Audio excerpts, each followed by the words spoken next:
All right. People are asking in the chat. They're saying, did they forget to go live? Quad's getting some last minute gritty practice in. As promised, we did say if there was any response to Jake Walman for hitting the gritty, and look, Nils Höglander just got fined for a cross check on our side stick, whatever it was. We're going to get into all that. I'm knocking it out right away. I'm getting it out of the way. I will do the gritty. I promised I would do it. And we got a wide shot in the studio. Harman, you're there. People don't see you on the camera, but you're there.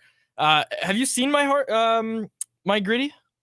I have. I'm very excited for this. Okay, so we'll move extremely. I'm gonna rate this somewhere between Zadorov and Walman. So I watched a bunch of tutorials this morning, and basically what I learned is that you gotta like tap your feet, like a heel toe tap is what I watched in the video. You do a heel toe tap, and then you add a hop right on top of that, and then you just throw in the hands and you do B's. I don't know why. I don't know what for, but you do B's. This is what you do with your hands, and then so heel toe tap. Right? I got that going. And then you just throw it up and you just... That's slick. That's right. That's right. That's smooth. Slick. Yeah, and you can go backwards. So that's how I spend my Damn, you're evening. looking like a young Jake Walman. So I've watched tutorials a lot. And we'll bring Harman in. Great, we'll make the transition. But I've watched a lot of tutorials.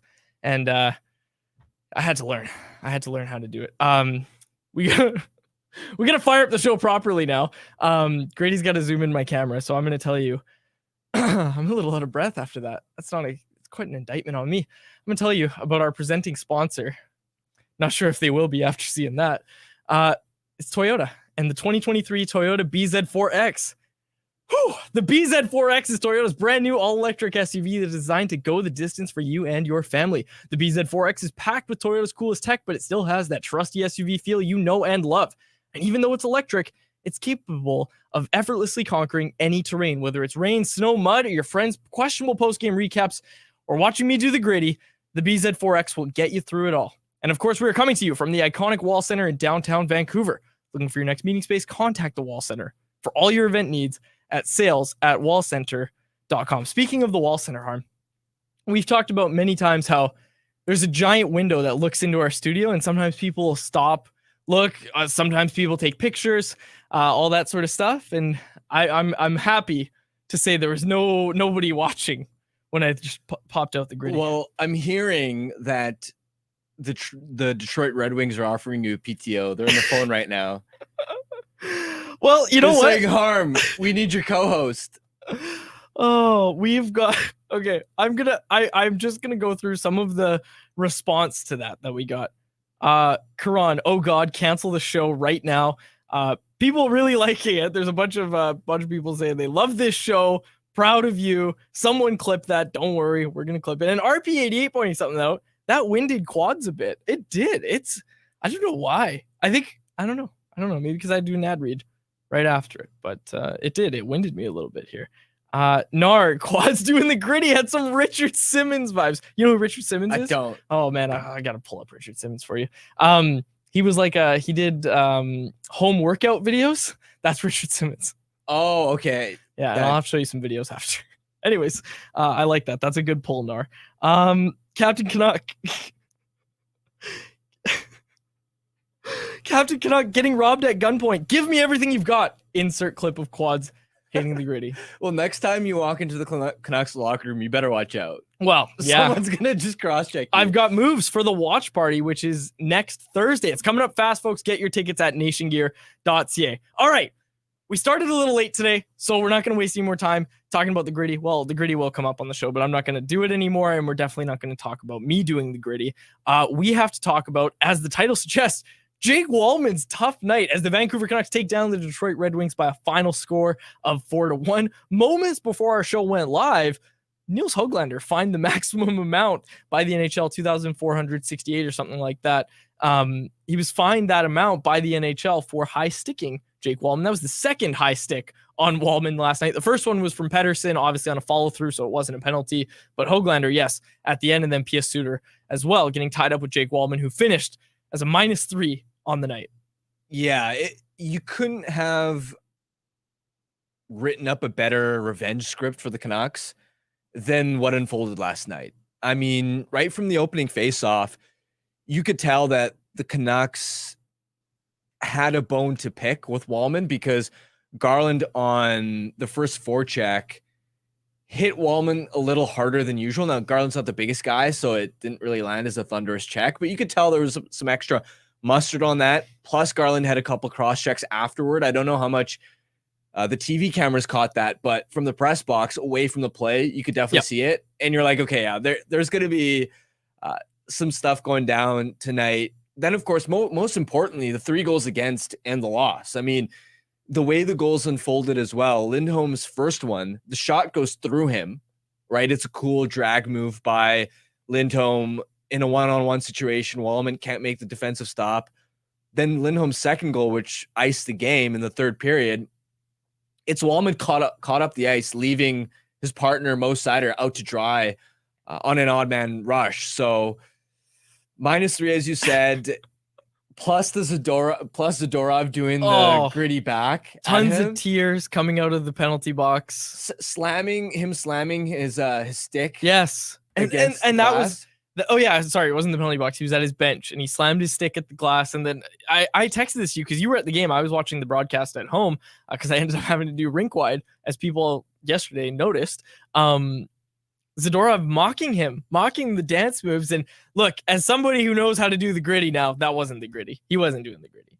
He was mocking that he was doing dance moves, which is fair. But yeah, Zadorov, he can't be part of the club of people who do the gritty. He said, he was asked about it after the game, smiles and goes, well, I'm not as good as the guys in red at doing that, which I loved. And even when Thatcher Demko, he was asked about going for the empty net goal, Zadorov was like, yeah, if they're gonna do dance moves after overtime goals, then we're gonna try goalie goals on the empty net. Plus, I don't think the TV cameras caught this, but when Suter and Walman got into it,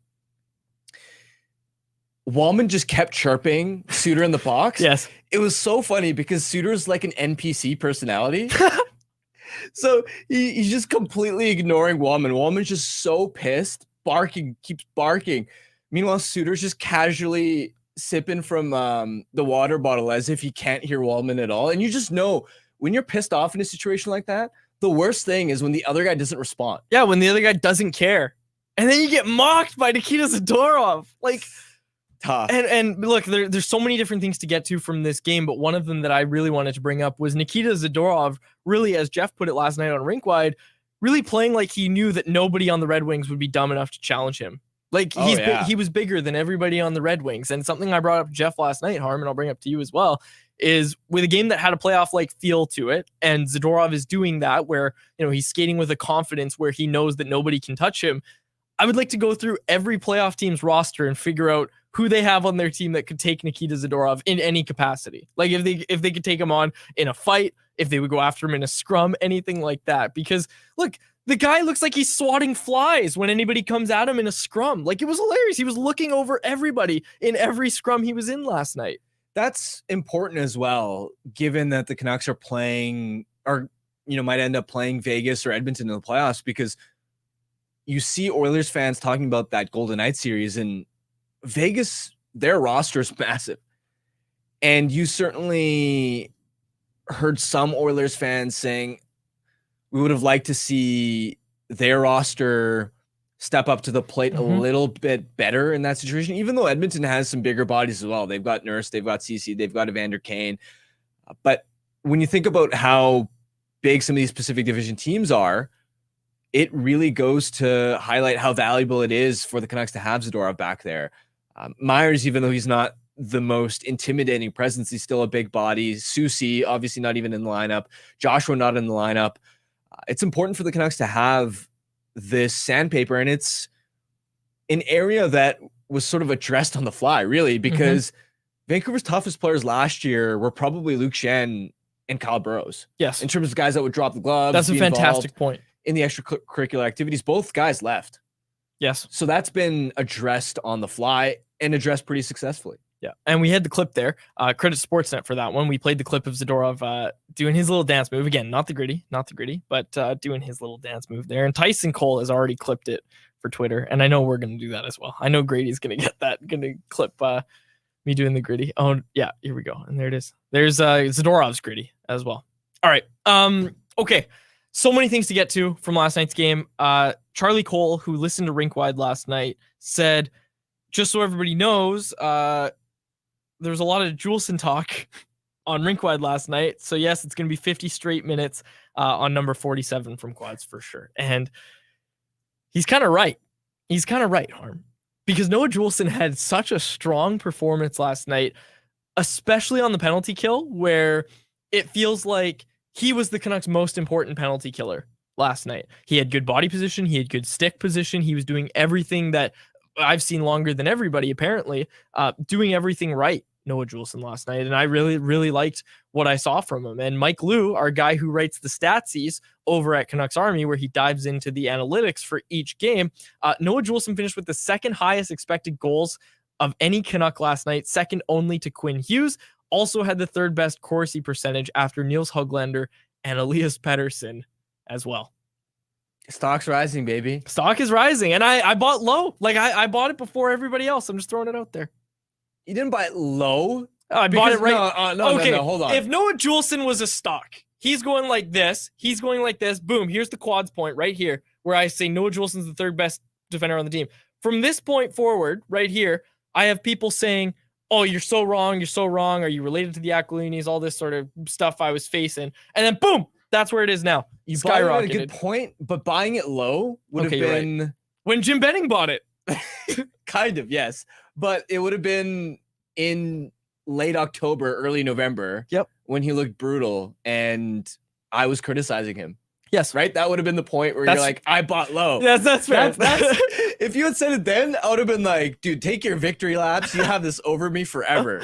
You bought it as a penny stock and now it's over $1. Yeah, exactly. That would be it. If I bought it when he was really, really bad at the start of the year. Before, and look, credit to the player, he improved, but a lot of it comes down to coaching as well. He's getting some really good pointers from Adam Foote, Sergei Gonchar, and Rick Tocchet's staff.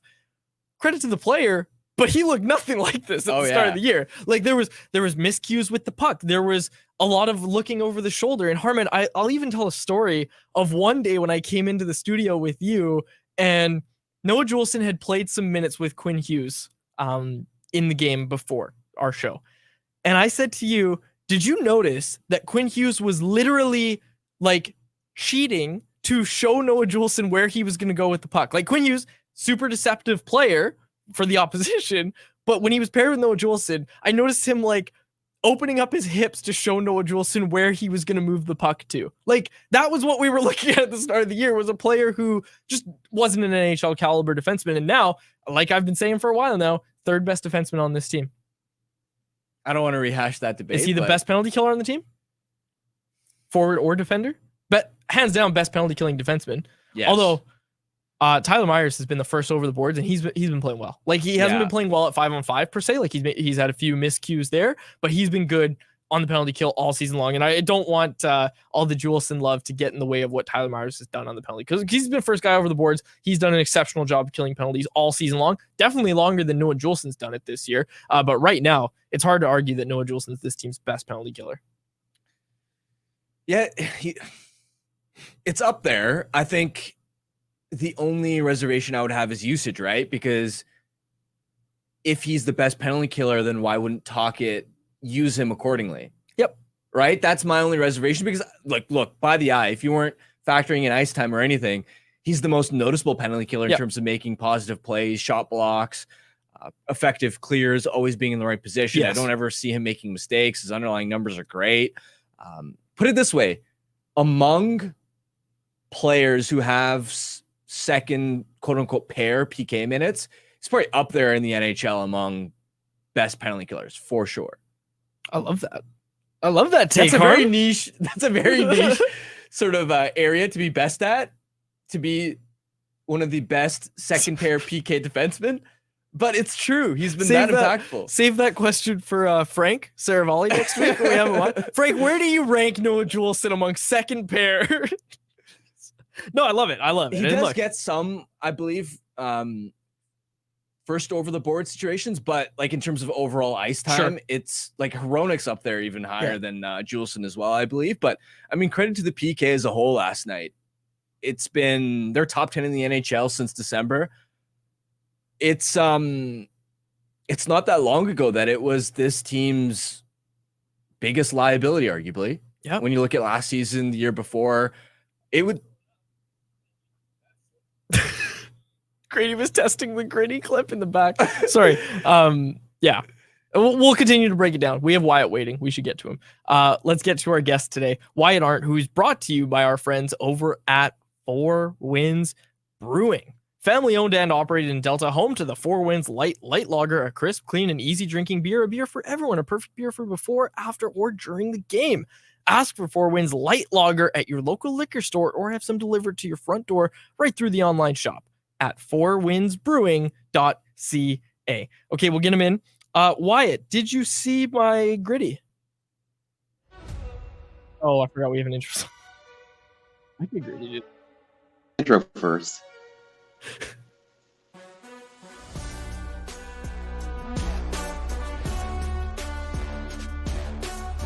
All right. Same question. Wyatt, did you see my Gritty? I didn't see it yet. I was still upset that you incorrectly told me how to spell it correctly. Is that the Gritty? And we had a bit of a fight, a little snafu between us. But I had to keep you up to date on what's popular right now. It's nothing unusual for me. So yeah, I'll check out your Gritty later. Yeah, that was a Riz moment by me, for sure. Yeah, you got. I wanted to jump in real quick. Fun question for you because you're a very serious journalist. 100%. Can you give me a ranking, top 3, which Canucks would you think would be most offended by Walman having done the Gritty the first time these teams met? Like, the main one for me, and it's going to be Thatcher Demko, and here's why. We saw yesterday at the game, like, when someone asked him about shooting the puck for the empty net, and he kind of, like, you can see him actually happy, and normally in scrums, he's gotten very serious with the media now. He doesn't like us too much, but he's kind of happy to talk about it. Then someone asked him, would you have done the Gritty?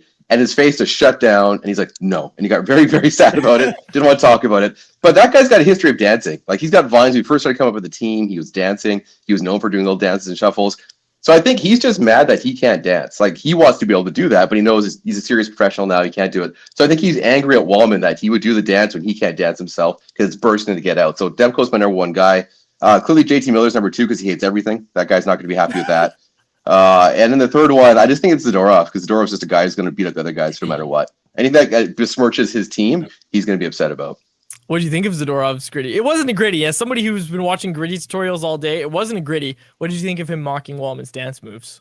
He got the point across. And if he does the full Gritty, then he would be kind of, compared to Walman. I don't think he's practiced it. I think it was off the cuff. But it was enough to get him become more of a fan favorite here. I think this is a guy that, plays physical, stands up for his teammates. And how often do people, again, I talked about it in the Stanchies, we often talk about storylines we'd love to see happen on the ice. Like, it would be crazy if this happened.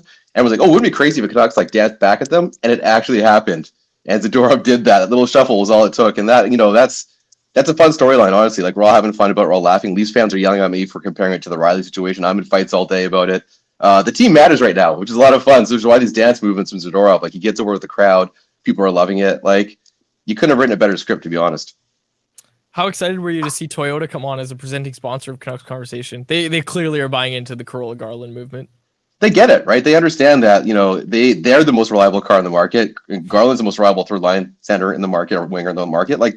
It's the perfect partnership. And again, I would expect nothing less from Toyota because they get it. They get it. What did you think of the third line last night? Ilya Mikheyev gets into that spot. Harmon and I were talking about it off air a bit. Didn't seem like Ilya Mikheyev really seized that opportunity just yet.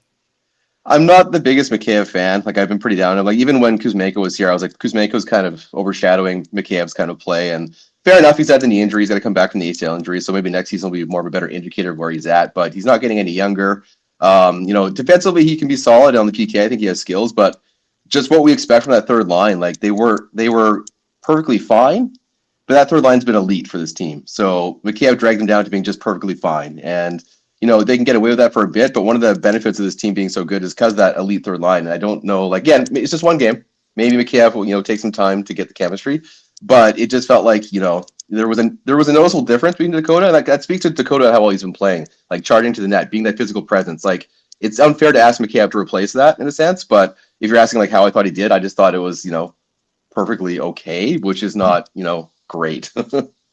Seems to sum up Mikheyev pretty perfectly. Just perfectly okay. He's fine. A little more. Offense goes to die when the puck hits his stick. His shot is just awful. It's muffins. It's worse than Wellwood's shot, which I never thought I'd say about an NHL player. It's just he's like an appetizer you try at a party. You're like, yeah, it was okay, I guess. Like that's kind of the response you always have to his play, where like he's not blatantly ruining anything for your team you're watching, but he's just there's no creativity. There's no the puck gets on his stick. You're just hoping he dumps in the corner efficiently. Like that's the highlight of his shift from him, and that's not too exciting to watch. I wanted to get your take on the All Swedes line. Lindholm gets a pair. Do you think the Canucks have really found something with that line combination? With Lindholm, we've kind of seen a couple of good games, a couple of bad games, and again, it's only been the 4 games, but that's kind of the thing with Vancouver. There's always like anytime there's Swedish players, we just assume that they'll automatically be fantastic together. Like even the Sedins, there's always like, oh, this is a Swedish player, they'll be fantastic with them. So it's kind of what happens. But I do think there is some chemistry there. I think Lindholm's game really can benefit Pettersson, and you add in Höglander and just his style of play seems to be almost like the Alex Burrows style of getting in there in the corners, but he's also smart enough to do something with it. He might not facilitate as much as Burrows did, but he's got more of a finish than Burrows did. So it seems like he's just, able to produce 5-on-5, which is something that line, would greatly benefit from. And again, early days, but watching that line, it was good to see them kind of come through, and even seeing the JT Miller line come through, because I joked about it last night. It's fun that when Dakota goes out, the top 6 lines have to come together to make up for that, which has kind of been the truth for the last little while. Like the 5-on-5 production hasn't really been there. So obviously just Detroit, they're bigger tests ahead, but I think for me, I would definitely want to see that Swedish line continue forward. All right, Noah Juulsen, what did you think of his game last night? The Noah Juulsen stock is rising, Stench. You know what? That's the thing. Like, it's not like I joke around with you, but I've been on board with this kid for a while now. Because I initially was like, when I'm watching players, like I think in this market I've learned, like early on in my days, I would make jokes that maybe bordered on personal. And I was like, oh, I don't want to do that. I don't want to be that person that kind of like attacks too much. Like that's offside. So I've kind of really kept it on ice. But even for me, I kind of went hard on him in early the season on ice stuff. Like this guy doesn't belong in the NHL. He's terrible. What's he doing here? And it was really a strong opinion because I really thought he was playing terribly. But like he has made me look like a right stupid idiot on this one. Like I'll own it. Like I'm a dum-dum. I didn't give enough chance. I'm stupid. I'm sorry. I didn't mean to hurt you. You are making me look like a complete jerk because he's been playing fantastic. And there's a lot of kind of comments of 10 of light. And that's a name you don't use lightly, but he has been playing that way, that very calm, smart game where he's getting in the shooting lanes. He's interrupting passing lanes. He's making those small passes. He's taking hits to make the play to get his teammate open, which is like a Tanev specialty, right? So for me, watching Juulsen, like is even the control in his game like that. The perfect example was that game where Chicago, where Rodick does the slip and slide, they score, but Juulsen stays on his feet. And he's really good at going down to one knee to block shooting lanes and get right back up into the play. Because I think one of the things for me is watching Ryan Johnson back in the day, he was the shot block specialist. Oh, Ryan Johnson, no block shots like he does. Canucks get him. This is perfect. You see him try and block a shot, he slides all the way out of the zone. I'm like, what the F? What? How is that effective? It wasn't effective. Like, it looks splashy, but it's not effective. Like, when it works, cool. When it doesn't, you're putting your team down. So, full credit to Juulsen. Like, this kid's looking better and better.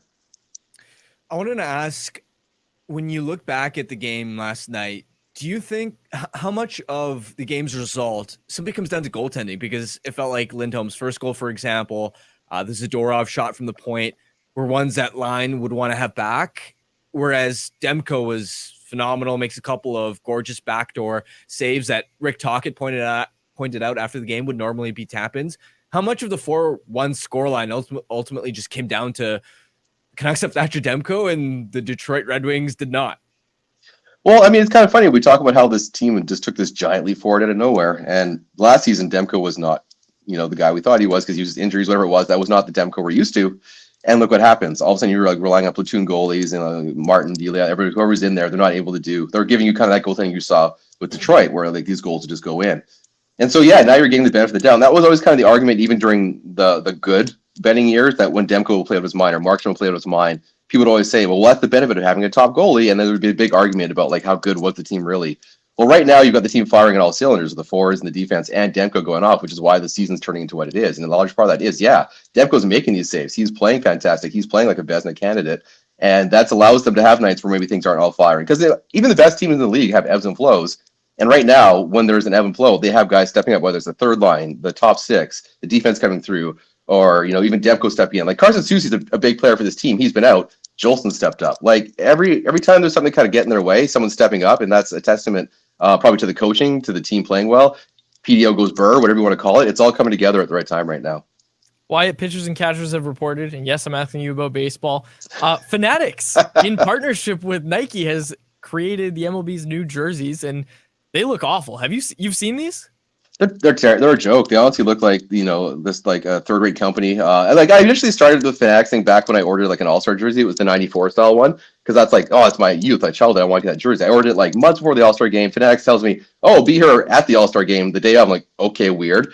Month passes the All-Star game. I email them like, oh, sorry, we're out of them now. And I was like, what? So I was on the ball, so I hated them since then. I thought it was just me. Stories come out every week now of the misprints to the point where it feels like it's a sketch from SNL. Like it doesn't seem real. Like some of the stuff, like the tiny logos, the name being wrong, the numbers off, like it's crazy. Now it's got to the point now where the players are getting upset. So that's the first time I thought to myself, there might be trouble here when the players are mad. Because like if a player feels off, say a pitcher comes off the mound and says his pants weren't fit right, so you couldn't get into the groove. That's a problem now. Like that will, even if it's just like superstition, that's now an issue that Fanatics has to take care of. So honestly, it's a trash company. It really is. Like I have no problem saying that. Yeah. I was telling these guys about the joke, and I'll tell the listeners too. I once told you that we got a sponsor for the Stanchies, which I'm sure you weren't happy about to start. But then I was like, oh, don't worry, it's just Fanatics. I sent you a fake. I always quit that day. I was about to do the gritty and quit. I wasn't having it. That's going to be my new way to exit Bad Riz. Bad Riz. That's bad Riz. That's the worst Riz. Wyatt, great stuff as always, man. Thanks for joining us and enjoy your weekend. We'll talk to you next week. Thanks, boys. See you next week. Wyatt Arndt. That was Wyatt Arndt. You can go read the Stanchies over at Canucks Army. And no, those are not sponsored by Fanatics. And people in the chat are saying, yeah, I'm surprised it took this long to get to baseball. I hear you. But we are going to talk about the whole Fanatics fiasco. And in all seriousness, like obviously we do the baseball bit on this show, but it's serious. Like Fanatics is going to be the NHL's official manufacturer, designer. Everything is going to Fanatics in 2024-25. So we'll get to it more in anyone else. But first, we got to tell you about a sponsor, and then we're going to get to Under the Hood, brought to you by Mr. Lube. But first, I got to tell you about HSBC World Rugby Sevens. Western Canada's largest sporting event. This year is the 9th time the event has visited Vancouver as part of the World Rugby Sevens series from February 23rd to 25th. BC Place is going to be the place to be, so get on down, grab your friends and your best costumes, and head on down to BC Place. Tickets are on sale now at vansevens.com, starting from just $40 per day. And if you want to go, we've got a 4-pack of tickets for the entire weekend to give away. Text #sevens, that's SEVENS, to 778 402-9680 for your chance to win. We'll be giving away a 4-pack each week until the event. Text #sevens to 778-402-9680. And folks, the event, there's 2 big events next week. You got Sevens next weekend, not this one coming up. And on Thursday, you've got the Canucks Army watch party presented by Greta. Make sure you go get your tickets. Nationgear.ca. You'll find it under the parties tab on Canucks Army. But now it's time for not the tune-up. My scripts all say tune-up. Under the Hood, brought to you by Mr. Lube. Okay, can I call an audible here? Let's do it. Okay, so originally we were going to talk about Ilya Mikheyev on that third line not fitting well, but we kind of touched on it already because of the interview we just did with Wyatt. So I wanted to highlight in the third period when the Canucks had to kill off an early penalty, JT Miller deserves some love for the excellent PK shift he had, because remember in that moment, the score I believe was 3-1. So if Detroit scores on this power play, they're within 1 and they have nearly the rest of the period to come back in that game potentially. It would have been a momentum shifting moment. On that shift, Miller first races back to break up a backdoor tap in play, which was massive. Yep. I Basically remember that. Saves a goal there. And then shortly after, as the Red Wings continue trying to work the puck around the zone, then high in the zone, it's Miller disrupting a pass again. Puck leaves the zone, kills time off the clock. Detroit had trouble re-entering the zone after that. Didn't get anything on that power play. That shift, that PK sequence was all on Miller.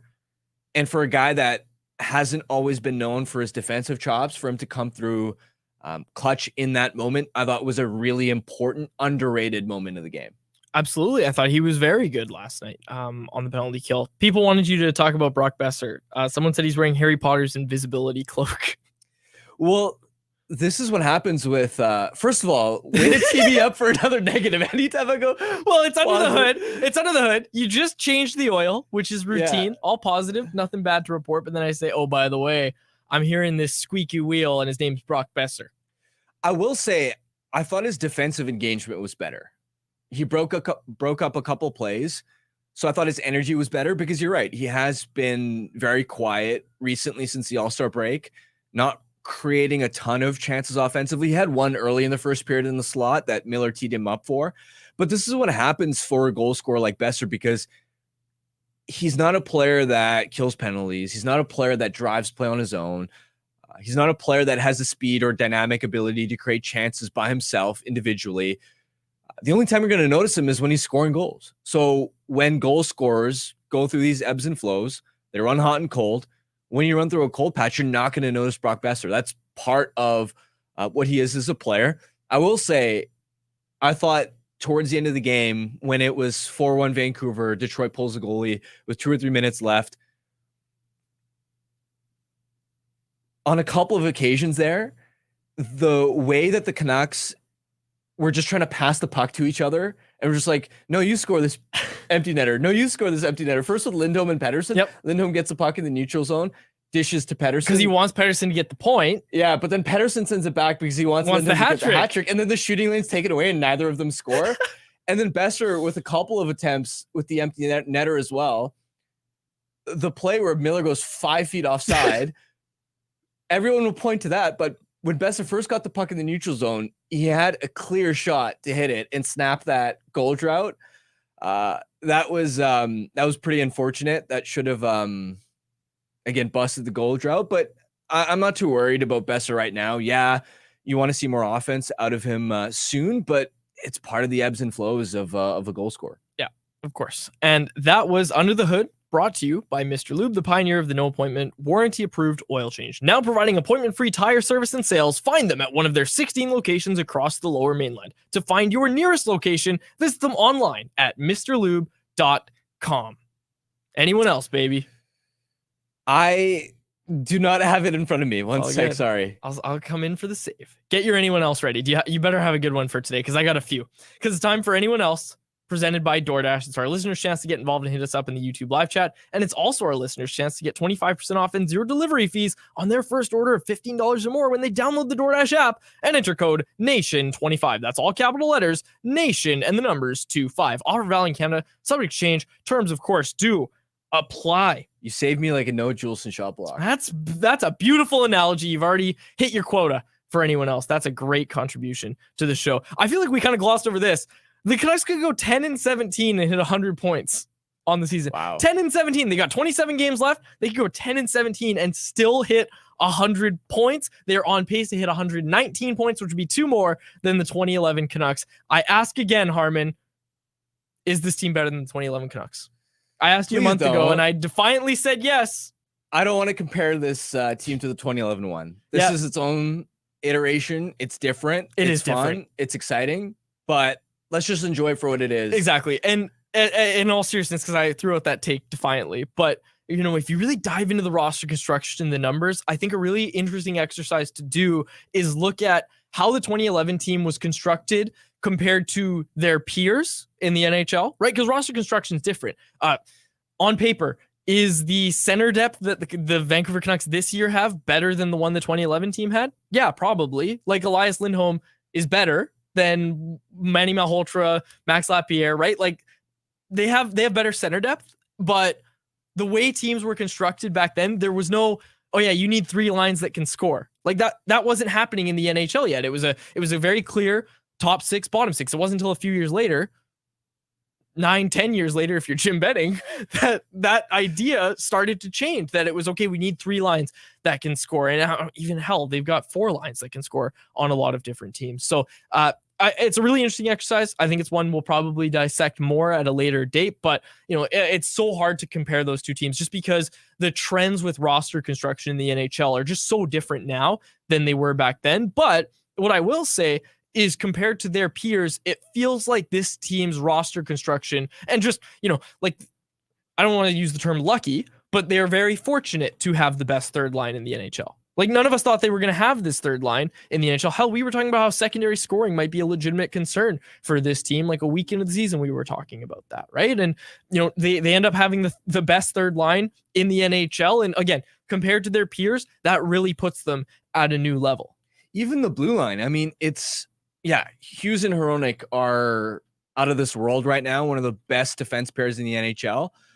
But the Canucks don't have a true second pair if you really think about it. That's a great take. Right? I mean, Cole Myers is a fine, competent D pair, but it wouldn't be most contender second pair. Neither would Zadorov, Juulsen right now. And of course, when Susie comes back, you've got something that more closely resembles a second pair, but the Canucks have done this. They've accomplished this amount of success mostly without Susie. He's missed so much time this year. That's an area that surprises me. And I think what they've stumbled upon here is a case of let's load up the first pair. We have an elite number one duo there. They're going to drive unbelievable results. And then we have a bottom four that we deploy relatively evenly. Yep. And they just need to hold their own, which they've done a lot better than last year. Because even if you discuss, Hughes and Hronek have been unbelievable. I mean, Hughes's results last season were at 5-on-5. I don't want to say almost as good, but they were still dominant. They were still elite. They were still among one of the best defensemen in the NHL. And it's just that when the second and third pairs were on the ice, their goal differential was abysmal, as in we should be part of the Connor Bedard sweepstakes. Whereas this year they've got a positive goal differential, even when Quinn Hughes isn't on the ice at 5-on-5. Yeah. And Grady told me we've got a question from the Facebook chat that we're going to get to here. Is Mikheyev worth trading to get his salary off the books? And what return can we get to help for the playoff run? Or do we get a return with better help for Abbotsford instead? Look, the trade deadline's like 2 weeks away. We saw the Canucks take this approach with Andrei Kuzmenko where they said, hey, you know what? You might be fine somewhere else, but you're not fine here. We're going to have to give up an asset to get one back, but also get rid of your money. I don't think we're there yet with Ilya Mikheyev, a guy that this management group, targeted and they really, really like. And not say they didn't target Kuzmenko, but obviously Kuzmenko's situation is just a little bit different than Mikheyev. I think they're going to stick it out with Mikheyev. I don't think we're going to see him get flipped at the deadline. Yeah, it's tough to move a contract like that. 2 years left at $4.75 million. He's got a 12-team no trade list. It's just difficult, especially because the construction, I was going to say this year and next are inflated in terms of the salary relative to the cap hit. So even from an ownership perspective for an acquiring team, it's a lot to take on. But then the final year is only 4.15 in base salary. So it's not quite fully backloaded. So that at least makes it a contract that you perhaps can look to move in the offseason if that's the conclusion you come to. Just don't think it's ahead of the trade deadline. And also, he is still, let's remember, coming off a partially torn ACL. Yep. It takes guys time to get back up to speed after that. You hope that there is a case where he can improve that speed. If it's not this season, then maybe next season, and that it's not an Antoine Roussel-like situation where he's just lost the foot speed for good. And not that Mikheyev's slow, but we don't see the explosiveness that really made him a distinguishable player on the ice. Okay, we've got a lot here. I did want to also highlight, obviously, Canucks first team to 80 points. They have a 6-point lead in the NHL standings. There's a few teams that are at 74 points, but we're going to bring this up later in our Betway Bet of the Day. The clear favorites to win the President's Trophy after what we've seen lately. They've got a 12-point lead. This is, I don't want to say the more important thing because it's not the more important thing, but it is important and it's worth keeping an eye on. A 12-point lead on the Vegas Golden Knights for top spot in the Pacific. Like, that is just like we all thought, right? Yeah, just like we all thought. Like, we're heading into March soon and a 12-point lead on Vegas. Like, come on.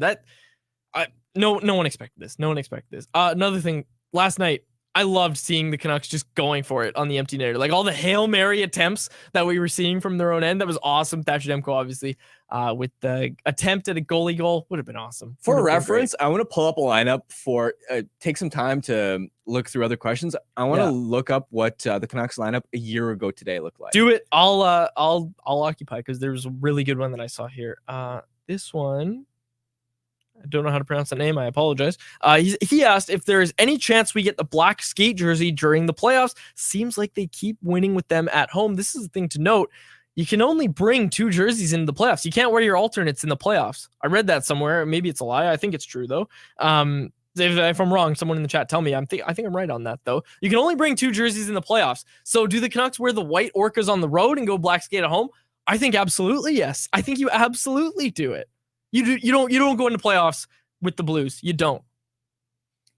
I hadn't really thought about that yet, so I don't have a concrete take. You don't need to think about it. It's vibes, baby. Black skate. True, I like the black skate Thank vibes. you. There you go. Black skate vibes are good vibes. Okay, do you have this ready? Yes, I Okay. do. Okay, so the Canucks lineup, February 25th, 2023. So not exactly a year, but right around the ballpark. Brendan Batchelor, warm-up Canucks lines versus the Boston Bruins, who are in town, coming into town pretty soon now. Okay, so first line, Kuzmenko, Pettersson, Beauvillier. Oh, yeah. Nothing surprising there. Garland, Miller, Besser. Okay, so the top 6 isn't bad. This is where it gets rough. Dries. Okay? Dries is the center. He's not. Let but me he's guess close. the lineup. Okay. Okay, so third line. And this is what, February 16th? This is February 25th. Okay, February 25th of last year. Okay, so Horvat was gone. So, okay, obviously Beauvillier was in the lineup. All right, the third line center it wasn't Sheldon Dries. Was it Nils Saban? Close. It's Aturatu, actually. Oh, I forgot He got a about that. little Yes. showcase there. So third line of Podkolzin, Ratu, and Dries. That's a line. That's literally, can be that's a line not in even Abbotsford's top line. And then a fourth line of Joshua, Amon, and Stanika. Now he gets even better, okay? The blue line, oh boy. Quinn Hughes and Ethan Bear, Yes. your top pair. Christian Wolanin and Kyle Burrows. Third pair of Guillaume Brisebois, Tyler Myers, and then Archer Seelov's in net. That's Isn't that insane. wild? And like, let's not forget, Seelovs was getting a look because, first of all, he played great in Abbotsford and he's a great goaltender, but also because Delia and Martin were the other goalies and they were just awful. Yeah, you have one top 4 caliber defenseman. You have Archer Seelov's an unproven pro in net. That's insane. Like, that's insane that was the lineup a year ago. That's Yeah, actually you have crazy. No bottom 6. No bottom 6. Like, none. That's like almost a AHL roster, half an AHL It's- roster. exactly. And you think about like Dakota Joshua was the 4th line winger on that team. Think about his rise this year. Like, he's already obviously matched his goal, point totals, all that. He's already matched all that. But man, like, he's become such a player that's so hard to replace in the Canucks lineup right now. Man, I don't know if anybody has an Apple Watch. Does anybody else get really annoyed that Siri just randomly starts up? Yeah.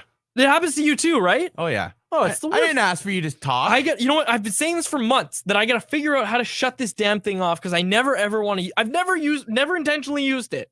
Only by It accident. was worried for you when it heard the Canucks lineup there. Yeah, that's right. Siri jumped in like, please don't talk to me like that. All right. Do you need some help? What?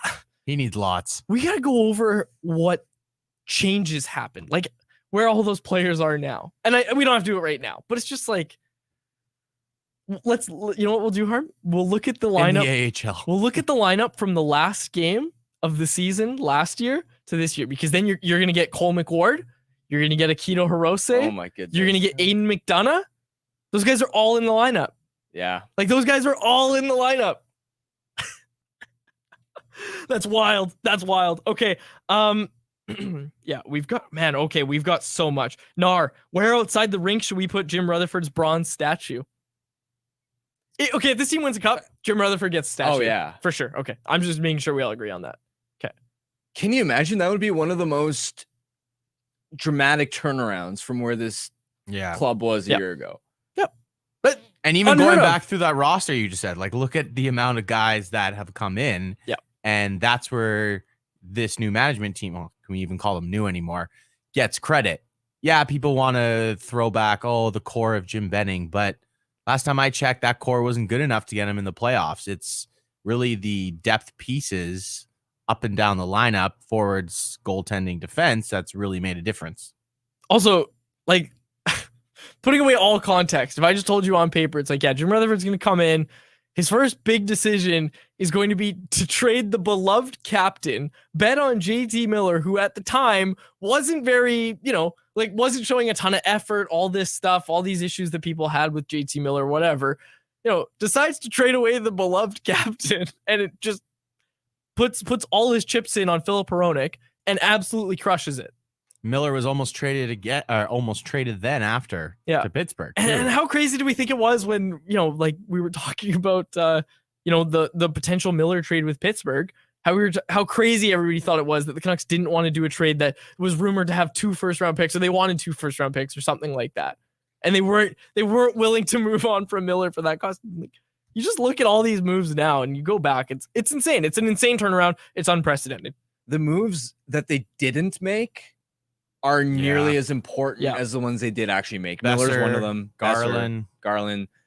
Even Tyler Myers. Before Demko's turnaround down the stretch, do you remember when just lightly there were some insiders speaking about how Demko might be on the market, how he might be available? Yeah, I do remember that. And that didn't even sound insane at the time because he'd struggled, then gotten hurt, and you're thinking, are the Canucks about to tear it down and rebuild? And you also were wondering about the timeline. Like, if you're going to tear it down and rebuild, sure. But also, are you going to continue to be in this mushy middle because your team up front sucks, but you have a really, really solid goaltender? Because, that's kind of what the Calgary Flames are at right now with Jacob Markstrom, it feels like. And obviously, they have Dustin Wolf and Dan Vladar coming, and that plays into it too. But, by all accounts, the Flames are trying to move on from Jacob Markstrom, and Jacob Markstrom's the main reason that team is even sniffing a playoff spot. Yeah. But credit to Conroy, right? First year GM, being pretty honest with themselves in Calgary right now, it would seem. Okay, we got a lot of good ones here. What did I have here? I had one that I really wanted to get in. Oh yeah. The Fanatics jerseys. Or let's get to that at the end. It's kind of baseball talk, and it is really topical to hockey, and I do want to talk about it quite a bit. But let's stick with all the hockey talk because we got so many in the chat here from our listeners. This is from Captain Canuck. When the Canucks have the lead on a power play, we need 2 defensemen on the ice. We need to change how we're playing with the lead. I like it with the lead. I like thinking about that, but I'd also raise you a situation where you want the power play to get as many reps as possible, and just splitting up that unit for any stretch of time. Maybe I get it a little bit more in the playoffs. If you're protecting the lead, you want 2 defensemen out there. I get it. Maybe if it's the playoffs, but during the regular season, I'm giving those guys as many reps as possible to tune themselves up for the playoffs. I agree. I don't think that you need 2 defensemen out there unless it's high leverage moment. There's only a few minutes left in the game. Yeah. And the potential gain of a power play goal isn't worth the potential risk of having 4 forwards on the ice. Yeah. We didn't really talk about it. Nils Höglander getting some power play time last night. Thought he looked really good in the net front position. Really good at continuing the cycle, and he has that deceptiveness with the puck, and again that low center of gravity, all that stuff that we always talk about with him and Connor Garland. He fit in seamlessly, kind of like we would have expected Nils Höglander to on the power play. Yeah, Tocchet said that he's going to continue to give Höglander a look there, liked what he saw from him. Actually said that he wanted to see that unit direct more pucks towards the net through traffic so that Höglander, because of how good he is around the net, could have been more involved. Because the second unit, I remember one play where they made a pass across to Höglander. He got a stick on it, and it was a dangerous scoring chance, but it deflected in a way that he wasn't able to get the chance on net. But outside of that, it didn't feel like the unit did a great job of creating chaos around the front of the net, which is where Höglander is going to thrive. Does Francesco Aquilini deserve any credit for the turnaround? He calls it a spicy topic. Yeah, I think he deserves a lot of credit. He flew to Jim Rutherford's house and brought him out of retirement. Yes, he deserves credit for identifying Rutherford, but... Don't give me but. Well, did you see on Spin Chicklets where they were just raving about Canucks ownership? All right, we're not doing that. we're not doing that on this show, but I did see that, yes. Well, yes, I'm fully with you. They identified the right hockey ops. That deserves a lot of credit. But you can't, if you're going to credit them for that, you also can't ignore all the previous years where they had Jim Benning in charge and had this mandate of keep making the playoffs. I'll say this. When Benning made the OEL trade, as a last-ditch Hail Mary, Mhm. people will blame Benning for that. I actually think that as a franchise, your ownership group should never put a GM in that spot where he's making a reckless trade like that to save his job. Fair enough. Because- and look, like a move like that gets okayed by ownership. We know Yeah. how pro sports works. So, I mean, and remember, that was at the end of the 2021 season where the majority of this fan base wanted Jim Benning gone anyway. Yeah. And they let him continue for one more offseason, which created a ton of damage. That was his last huge steam and dump right in the middle of the ice and walked away. So you have to play it both ways. You're right. But also, this one from Nar, I give Aquaman credit. Whoa. Credit for realizing he needed to stay away from hockey ops. And that's the thing. Like, obviously we hear rumors, all that sort of stuff, and we're not going to get into that. But ever since Rutherford's come here, one thing we've heard is that, and we've heard this from Rutherford, right? Is that, yeah, like I'm allowed to do my job and I communicate with Francesco, but it's not like there's any, meddling or anything, all the rumors and stuff that we've heard. Nothing like that with Rutherford from everything we've heard. Approving the OEL buyout is a big one. Oh, and there you go. That's I'll give another big credit one. for That's that. and here's one for you, Harm. Further the question of does Aquilini deserve credit? What does this team look like this season if Francesco says, you know what? No, I don't want to approve the biggest buyout in NHL history. Like, You're not going to have this depth. You're not going to have that depth. You're like, God knows what you're doing Well, he next fixed year. his own problem there. If you think about it, You're right. You're not wrong. You're not wrong. All right. Now we've given him too much credit. Someone said in the chat. fixed his own mistake. Yeah, there yeah. you go. Exactly. There you go. Captain Canuck, don't make it. No, we're not even at. He goes, is Rick Tocchet better than Pat Quinn? I'm not touching that. Not touching it. Not touching it after one season. No, I am not touching it. He's a good coach. Rick Tocchet's a good coach. Everybody on this show knows that we both really, really like him. Okay. Did I get anything else? Oh, you know what? I wanted to get this in, and someone asked about it. Yeah, he asked about keeping Casey Smith to Dakota Joshua. I'd say Dakota Joshua. You can get a backup goalie. And not to diminish what Casey Smith's done. In fact, what I really wanted to say and anyone else today is that I'm surprised at how much Thatcher Demko's playing. Not surprised, maybe surprise isn't the right word, but it's going to be tempting. You see that President's Trophy right there. Going to be tempting to ride Demko, but they have had a plan this year. They have stuck to that plan extremely well. There is no reason that Thatcher Demko should start over 60 games this year. Hell, 50, 55 is probably a more appropriate number. There's no reason that Thatcher Demko should start over 55 regular season games. He's the first goalie to 30 wins as well. I wanted to bring that up. He's starting to tie all the records that Roberto Luongo set in the early 2010s, late 2000s. And anytime you're in that conversation, you are doing something right. Okay, do you have anything hockey related? Because I wanted to bring up this Fanatics thing.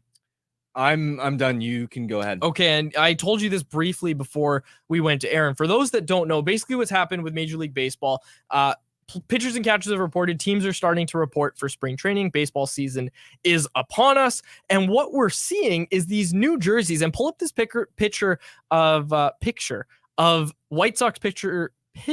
Goodness. Michael Kopech, Grady, if you could pull this up from the White Sox. And to those on the podcast, you've probably seen the photo on Twitter. If you haven't, just search Fanatics MLB. It's going to be the first thing you see. On the left, you see what last year's jerseys look like. And on the right, you're seeing what the new jerseys look like. The lettering is smaller. The numbers look awful. Players were saying that it's not stitched on anymore. It's like heat pressed, and they're selling these for the price of regular jerseys, like $175 US is what they're selling these damn things for. And the players are not only do they not look good, but there was an article in The Athletic from Angels camp that the players really don't like it as well. And we've got these two quotes here from Carlos Estevez and Taylor Ward. This one from Taylor Ward, Angels outfielder, he said, "It looks like a replica. It feels kind of like papery. It could be great when you're out there sweating. It may be breathable, but I haven't had that opportunity yet to try that out. But from the looks of it, it doesn't look like a $450 jersey." And then Estevez commented on the functionality of the jerseys. And to me, this one, and Wyatt touched on this as well, this is an even bigger indictment on these jerseys. Now, again, I know we're talking about hockey here in the sense of Fanatics is coming on as the manufacturer and the designer for next year's NHL jerseys. that's worrisome in itself because these jerseys were designed by Nike, manufactured by Fanatics. And look, Nike's putting their stamp on these, so you feel like something's going to happen, especially when you're getting quotes like these from players. But look, we've seen problems with Fanatics for a very long time. This is what Carlos Estevez said, Angels reliever, about the jerseys. At his locker, Angels reliever Carlos Estevez was in a tizzy over the new threads. He pulled out a couple tops and pairs of pants to show that the shades didn't match. He laughed at the spacing and shrunken nature of the lettering on the back of the jersey, and he bemoaned the fact he can't customize his pants to his preference, the way pitchers once could, tailoring the fit to their big dumpers and tree trunk thighs. And Wyatt pointed out as well, a guy's on the mound and he can't feel like 100% because of the clothes he's wearing, because of the uniform that he's mandated to wear. They're going to have some serious problems over there. And yeah, people are, Nick P. I missed the whole show, but I'm glad I showed up for the anti-Fanatics rant. Those jerseys are trash. Go to the front of the show, Nick. You missed something good right off the hop. So yeah, you'll want to go there. And Rohan's asking if this is the only platform we're live on. No, it is not, but you have the best chance of getting your comment read if you're on the YouTube live show. We've also got on Facebook, and look, Jesse Bremner as well on Facebook, fittingly said, don't buy these jerseys, force the prices to come down. You can get better jerseys on like DHgate right now. I was going to say, when you first showed the pictures comparing last year's to this year's with that White Sox pitcher, right? Mm-hmm. I was like, you doing baseball talk. I thought the New Jerseys were knockoffs. Like, you could have told me, oh yeah, those are knockoffs from some shady DH overseas website. And I would have been like, oh yeah, sounds about right. Oh yeah, it's not good. Those are going to be sold for $450. Well, I actually don't know why he threw out that figure. I don't think they're $450. Even if they're like $250. Yeah, which I think they will be. I think they will be $250. It looks like it costs $10. I'm just glad I bought a Julio Rodriguez jersey. The one that's when we do our remote shows, the one that's behind me. I bought that last year, and it's a beautiful jersey. It's a beautiful, beautiful jersey. But I wonder how this ends. And obviously the reason I bring it up is with the context of the NHL switching literally next year, folks. New jerseys coming next year from Fanatics, designing and manufacturing the jerseys. I also saw somebody on Canucks Twitter. They were going to attend a road game. So Canucks fan in a U.S. city, I think. They'd ordered a Quinn Hughes jersey, and it was Hughes with 34 as the nameplate. Like, come on. That's embarrassing. Can't happen. And we've seen Hughes misspelled too. Oh, geez. I haven't seen that. Quinn Hugh. I think that one was that one might have been a Photoshop, right? I think that one might have been a Photoshop. Someone trying to troll. Who knows these days, man? Well, that's the thing. That's the thing. You go. There's like full Twitter accounts dedicated to the quality of Fanatics being piss poor. Fanatics sucks. Yeah, exactly. It's a good That's name. what the it's a fitting count is. name. But anyways, just something to watch. Something that I noticed in baseball. Thought it was relevant for this show. So sorry I brought up baseball on a hockey show. It's got a hockey. Yeah, it does. But let's get to our Betway Bet of the day. And I brought this up earlier. Grady, can we pull up the President's Trophy odds as they stand? Because folks, you're gonna guess what my Betway Bet of the day is. But can we pull up the odds first? Because it shows that the Canucks are the favorite by quite a bit to win the President's Trophy. You got the Canucks at plus 175, the Dallas Stars at plus 500, the Florida Panthers at plus 500, the Bruins and Jets at 800, and then it goes down Rangers, Oilers, Avalanche, lower. But the Vancouver Canucks at plus 175, by far the favorite to win the President's Trophy. And why wouldn't they be, Harm? Why wouldn't they be 6 points up on everybody? It's going to be a good battle when Winnipeg comes to town tomorrow. We'll be back on Tuesday to break it all down. But for our Betway Bet of the day, today, it is the Vancouver Canucks to win the President's Trophy. A $10 bet at plus 175 odds returns you $27.50 over at, you guessed it, Betway. It must be 19 plus play. If you choose to play, please play responsibly. So don't bet on the Bruins to win the President's Trophy. It was a good week. Good week of shows. A lot of fun. I got my baseball talk in and was able to disguise it enough as hockey talk. So it was a good show. It was a good show. It was a good week for Canucks hockey. And like I said, we will be back on Tuesday to break down Saturday's game against the Winnipeg Jets. We'll have another game at 11 a.m. on Family Day as well. So enjoy your long weekend, everybody. Spend time with your families. For my co-host, Harmon Dial, and our technical producer, Grady Sass, my name is David Quadrelli. Thank you so much for listening to the episode of the Canucks Conversation.